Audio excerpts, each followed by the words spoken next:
ce week-end, les amis.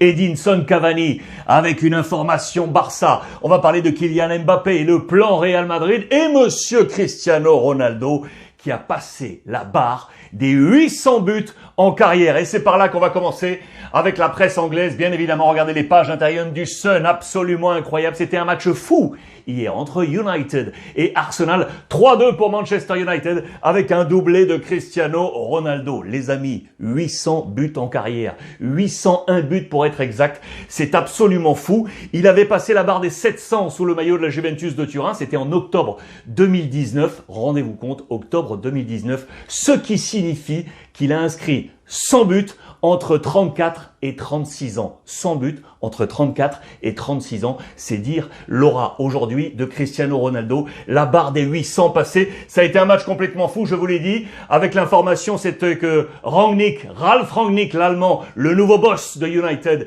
était bien là. Regardez dans les médaillons, d'où les jeux de mots comme d'habitude. In great Nick, Rangnick. On va l'appeler comme ça, Nick, maintenant du côté de l'Angleterre. Ronaldo, in top Nick. Bien évidemment qu'il sera dans les plans du coup de Rangnick pour les prochains mois et les prochaines saisons. Et il a frappé fort. Cristiano Ronaldo, ça a été un match complètement fou. D'ailleurs, et pour vous signaler ça, un goal crazy, vous le voyez, ce n'est pas le but de Cristiano Ronaldo, c'est ici, car Arsenal a ouvert la marque dans ce match avec un but d'Emile Smith-Rowe, a mené 1-0 après 13 minutes. Ça a été une action absolument incroyable. Regardez ici en médaillon, on voit De Gea, le gardien espagnol de United, qui est au sol quand le ballon est frappé pied gauche pour rentrer dans le but. Que s'est-il passé? Corner pour Arsenal. Le joueur de Manchester United, Fred, va mettre une semelle sur le pied de De Gea qui va s'écrouler. L'arbitre va laisser le jeu se poursuivre. Il va y avoir après le but inscrit, vous pouvez l'imaginer, un regroupement ici devant la cage. Les joueurs de Manchester contestent, voyant leur gardien au sol. La VAR va intervenir, mais comme Fred est le coéquipier de De Gea, l'arbitre estime qu'il n'y a pas de faute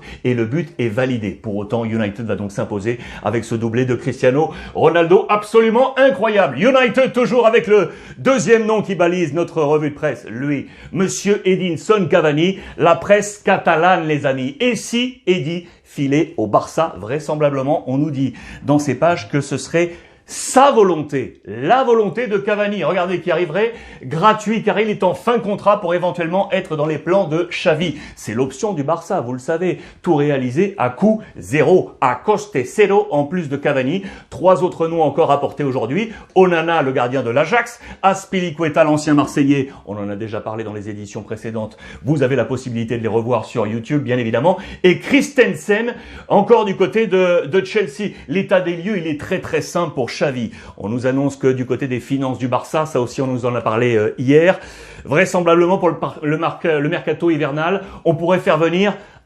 voire deux si on est vraiment malin. Du côté du Barça, 2 fichajes para enero, 2 signatures pour le mois de janvier. La direction sportive aurait assuré Xavi qu'on irait faire le travail nécessaire pour, pas au milieu de terrain. Là, le Barça est fourni, mais pour la défense et pour l'attaque. Voilà pourquoi on se concentre vers Edinson Cavani, avec en marge le dossier Ousmane Dembélé. On nous parle dans l'édito du chantage Dembélé avec le Barça. Que s'est-il passé exactement? Je vous rappelle ce bras de fer, puisqu'il est en fin de contrat en 2022 prochain. On demande une revalorisation salariale. Lui, avec son agent, signale qu'il veut rester, qu'il se plaît à Barcelone, mais il veut upper ses émoluments. Le Barça, de son côté, veut les baisser, veut voir un contrat différemment proposé, sauf que ce bras de fer fait que si on ne trouve pas d'accord, Dembélé dit ok, moi je ne signe pas de prolongation et donc à l'été prochain je m'en vais. On est dans un, regardez, desconcierto absoluto, une dissonance, un désordre absolu du côté du Barça, même dans les colonnes, regardez, de Sport, on nous fait cette double page là ici. Et pour l'instant, ça ne marche pas. C'est l'échec du rendez-vous pour Dembélé. En marge de cette photo, puisque les clubs catalans, Espagnols, Girone et Barça se retrouvent pour un événement. Mais cette photo est en marge de ce titre ici, puisque le directeur sportif Matteo Alemany était en rendez-vous avec Moussa Sissoko, l'agent de Moussa Dembélé, selon le quotidien Sport, et que là, vraisemblablement, on n'aurait toujours pas trouvé d'accord à faire à suivre dans le gros dossier Dembélé. Et donc, Cavani, c'est ici, ce serait offert, vous le voyez, envoyer pour arriver libre en juin prochain. Il n'a plus trop de temps de jeu du côté de Manchester United. On verra avec l'arrivée de Rangnick, avec du Jadon Sancho, avec un super Cristiano Ronaldo, l'Uruguayen aujourd'hui 34 ans. Il sera libre et il aurait donc mandaté ses agents pour discuter avec le Barça. C'est l'information que nous rappellent aujourd'hui nos confrères du quotidien Sport. C'est très très clair. Le Barça qui va miser donc sur ses coups zéro, mais également sur sa jeunesse. Très bonne double page dans le quotidien Sport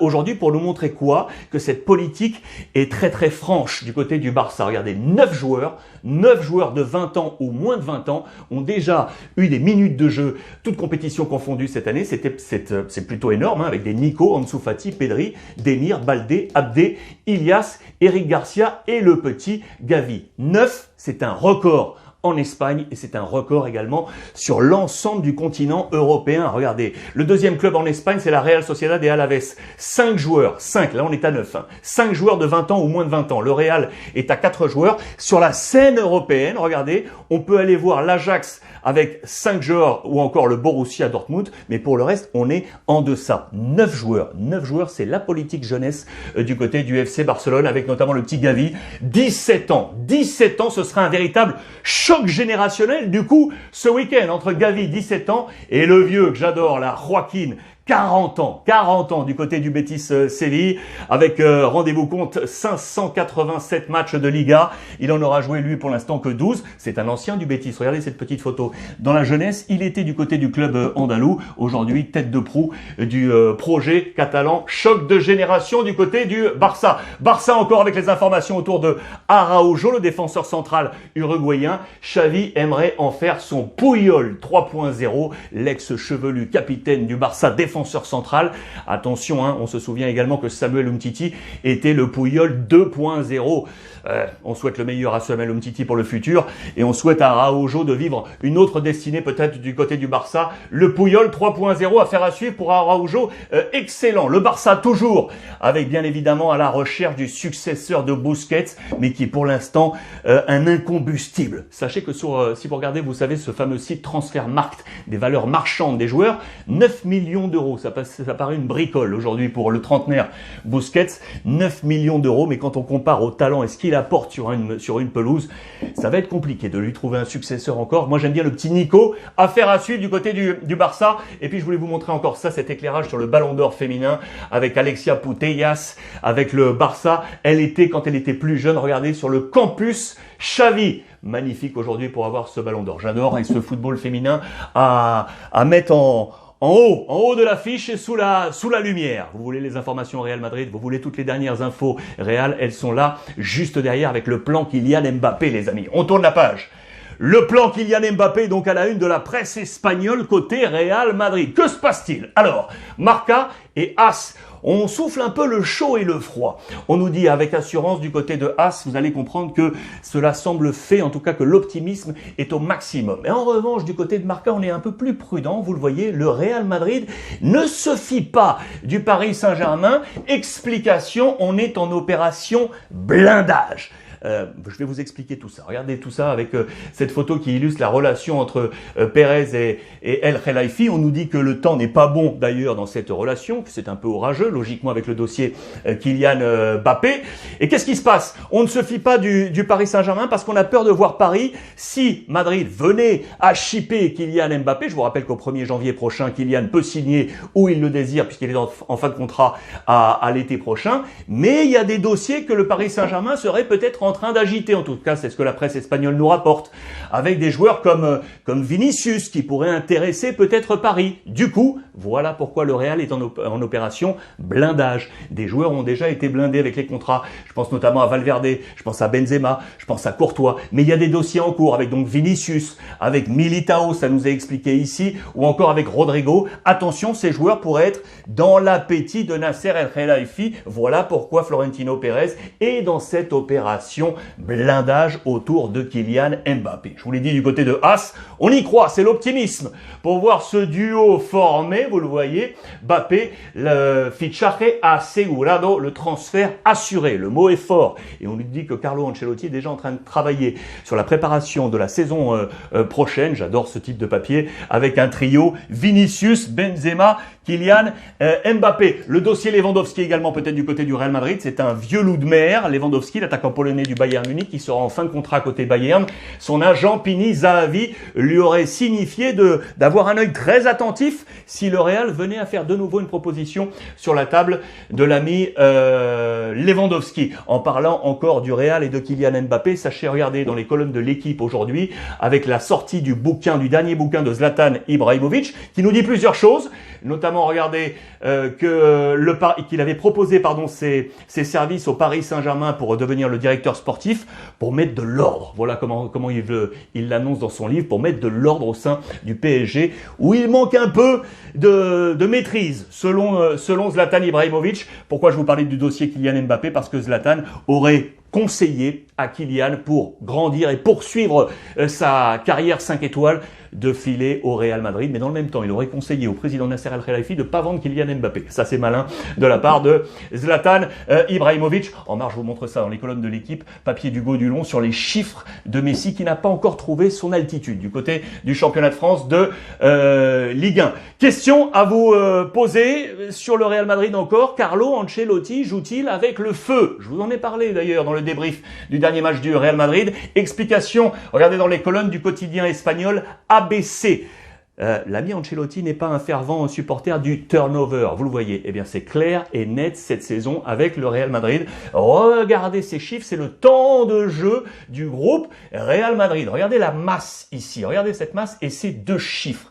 19 420, près de 20 000 minutes disputées par l'ensemble du groupe. Sur ces 20 000 minutes, 10 000 sont disputés par 6 joueurs. 10 000, soit la moitié, 6 joueurs uniquement, ils sont là. Courtois, Militao, Alaba, Benzema, Vinicius et Casemiro. Ces 6 joueurs sont les caciques, les piliers du système Ancelotti. Mais attention, car peu de rotation et la fatigue commence à s'installer, comme lors de sa première étape au Real Madrid, où le Real avait à chaque fois cartonné au début de saison pour s'essouffler au mois de mars. Est-ce que son plan est toujours le même? Ce sera une affaire à suivre. Et dans ces indications, je voulais vous montrer plusieurs joueurs, notamment Marcelo, 140 minutes seulement, logiquement, puisque Ferland Mendy est au-dessus. Et le gros dossier du jour, c'est évidemment Isco. 177 minutes. Que va devenir Isco, les amis? Que va devenir le joueur international espagnol qu'on pensait relancer le numéro 22 avec Carlo Ancelotti? Eh bien, non. En plus, il y a eu un petit phénomène là ces derniers jours, puisque lors du match face à Grenade, on l'avait envoyé à l'échauffement. Les premières vagues d'entrée en jeu se sont passées sans Isco. Il a pris la mouche et quand Davide Ancelotti, l'adjoint et le fils de Carlo Ancelotti, a appelé tout le monde et a demandé à Isco de poursuivre cet échauffement, lui n'a pas apprécié, pensant qu'il allait entrer. Il est allé s'asseoir sur le banc. Carlo Ancelotti l'a fait entrer ensuite pour éviter le débat le soir même du match. Mais derrière, ça a fait une résonance depuis 3 matchs. Et sur ces 3 matchs, il ne s'est même pas levé du banc pour aller s'échauffer à la demande de Carlo Ancelotti. Gros dossier, va-t-il sortir à la période hivernale? Affaire à suivre. En attendant, Kroos, lui, seconde jeunesse, il est en pleine forme, le milieu terrain, même si, je vous l'ai dit, je pense qu'il faut un peu tourner au milieu. Peut-être avec Camavinga pour le match de ce week-end, sachant que Casemiro est menacé d'être suspendu pour le derby du 12 décembre face à l'Atlético en cas de carton jaune, ça serait son 5e. Donc peut-être Camavinga au milieu de terrain avec Modric et Valverde pour faire reposer un peu tout le monde, ou alors avec Kroos, histoire d'aller reposer un peu le Croate. Voilà qui est fait du côté de l'actualité du Real Madrid. On termine avec l'Italie, je vous emmène parce que là c'est très très chaud. Également, alerte, on tire le signal d'alarme. Trop de blessés en Serie A. Regardez. Voici l'image du jour en Serie A, les amis. Ce genou appartient à Simon Kjær, le défenseur danois de l'AC Milan, qui s'est blessé pour de nombreux mois. C'est une grosse crise, blessure, un signal d'alarme est tiré en Italie. Il en est l'incarnation aujourd'hui. Regardez, double blessure ici sur le ligament collatéral et sur le ligament croisé genou gauche. Ça, c'est très très dur. Scudetto senza difesa, le Scudetto sans défense pour l'AC Milan, mais également pour le Napoli avec Koulibaly qui s'est blessé. Explication en page intérieure. Voilà le Kjær crack vous l'aurez compris, on est en grande difficulté du côté de l'AC Milan. On est déjà en train de rechercher peut-être un remplaçant du côté de Milan. Il y a plusieurs options.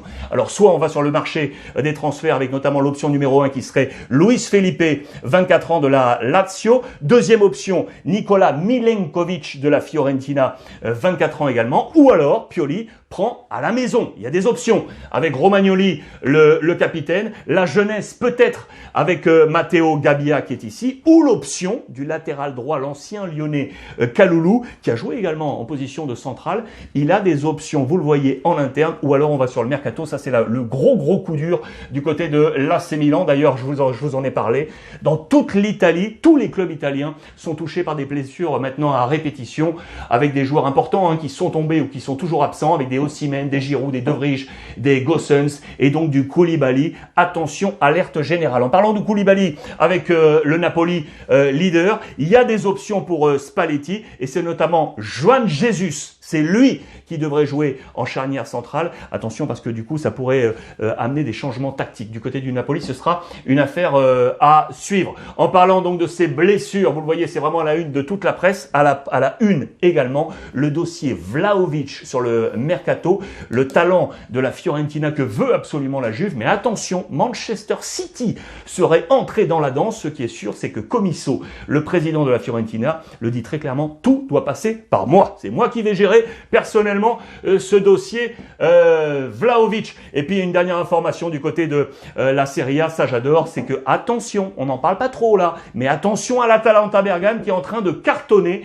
littéralement avec Monsieur Gasperini, vous le voyez, grosse double page. On va même aller se renforcer pour peut-être aller chercher ce fameux Scudetto, peut-être pour l'Atalanta, se renforcer avec pourquoi pas Boga, que vous connaissez, l'international ivoirien. C'est une option pour l'Atalanta, même si la Coupe d'Afrique des Nations et sa présence pourraient barrer sa présence du côté de l'Atalanta. Gasperini, magnifique, 63 ans, qui vient de prolonger jusqu'en 2024 avec une option jusqu'en 2025. Ses chiffres sont très très bons. Regardez, actuellement c'est la meilleure équipe en forme en Serie A. Sur les 4 derniers matchs, 12 points, c'est le total. Eh bien l'Atalanta, devant les poursuivants, regardez, le Napoli leader est à la 9e place avec 5 points sur 12. Très intéressant de voir ça, pour voir qu'effectivement l'Atalanta est en pleine forme. Et que dire de Gasperini depuis son arrivée à l'Atalanta. Regardez, après 15 matchs joués, nombre de points en rouge après 15 matchs, vous le voyez très clairement, si le top était à 28, on est déjà à 31 points, c'est le record.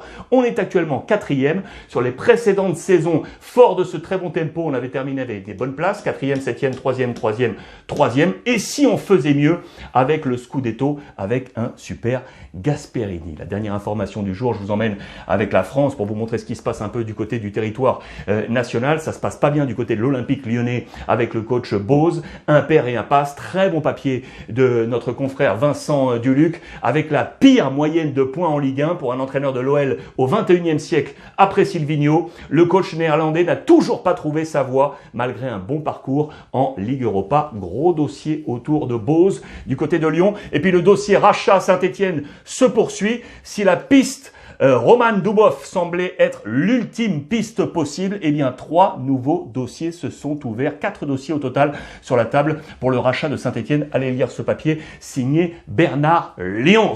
Voilà les amis, on va se souhaiter un bon vendredi. Il y a plein de choses au programme ce week-end. Regardez l'actuel classement là sur les 5 plus gros championnats européens. Si la seule distance est en France entre Paris et l'Olympique de Marseille, 41 et 29, pour le reste tout est ultra serré, vous le voyez. Un match en retard pour l'Atlético qui peut revenir sur le Real Madrid, mais là ça se joue à rien du tout. On va se régaler ce week-end. Je vous embrasse les amis, passez une bonne journée et on se retrouve sur l'ensemble des réseaux sociaux.